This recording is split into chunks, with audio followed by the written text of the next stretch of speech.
Now, Jesse Waters had this person on, Epstein victim lawyer called Jennifer Freeman, talks about references to CP in the Epstein files, saying she called for an investigation a year and a half ago.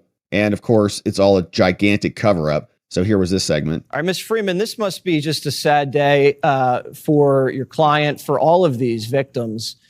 It's just more mystery, or obstruction. How are you processing it? How is your client processing it? We've been looking through the documents, which we just got like an hour plus ago, and it's a bit of a ho-hum. Certainly there is some information there. There are 4 categories of information. There's logs, there's evidence, there's contact lists, and then there's a blank list of masseuses. And there's some interesting things on there. Alan. She's an Epstein victory attorney? What? That Chiron down there? Dershowitz appears multiple times. Bill Clinton appears with 4 Secret Service.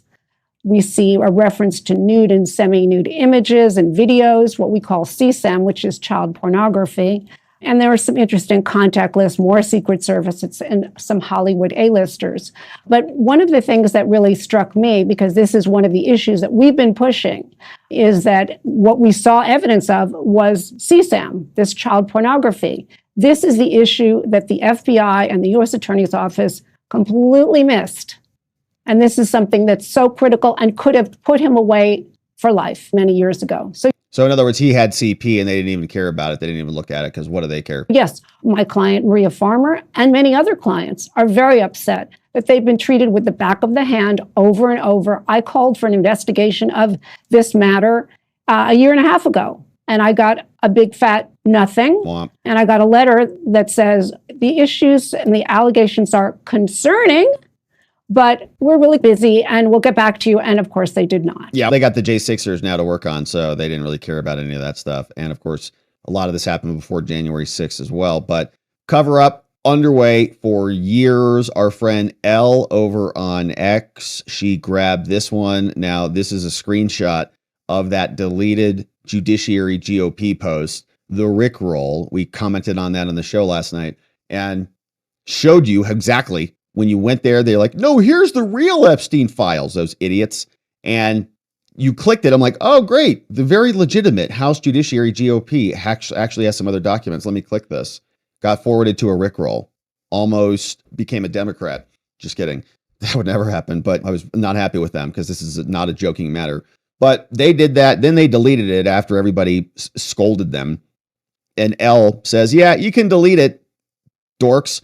But the internet is forever, and it is. We're not going to forget that one. So Kyle Becker is also noticing people are going through and combing through the files, and they're saying, wait a minute, this is weird. Looks like there's actually more redactions on the files that they released, not less. What? So Epstein files phase 1, he says it wasn't just a lot of what we already know. In some cases, it appears to be less of what we already know.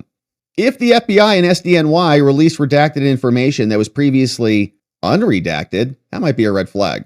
Says it also means the information should have been more thoroughly vetted. The FBI should get serious, hit these officials with obstruction if they keep it up. This is unacceptable no matter how you cut it. So in other words, this is what has already been made public, which is the visitor's massage.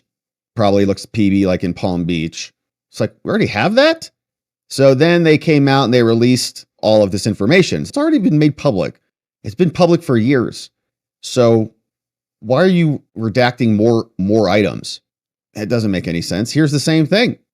It's like these notes already came out with all the emails. Do you think Ghislaine still has her mindspring.com account? I don't know. Do you think Epstein is still monitoring his AOL.com accounts? I don't know.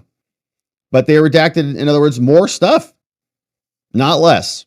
This was the Black Book published on 6/13/20, which we've seen, right? There's copies of that floating around. This is the one released by the FBI. It's less transparent. You go, oh gosh, this isn't good. So good noticing. Glad that we're seeing that. Now, Representative Anna Paulina Luna said, myself and our oversight task force will be working directly now with DNI Gabbard. Posted this yesterday evening, saying, I'm happy to be joining forces with my veteran sister to provide transparency to the American people, which is key to a free and fair society. So now we'll be interfacing with the DNI, and we'll see. But Pam Bondi ordered those files to her desk by 8 a.m. today. We'll see if they made it.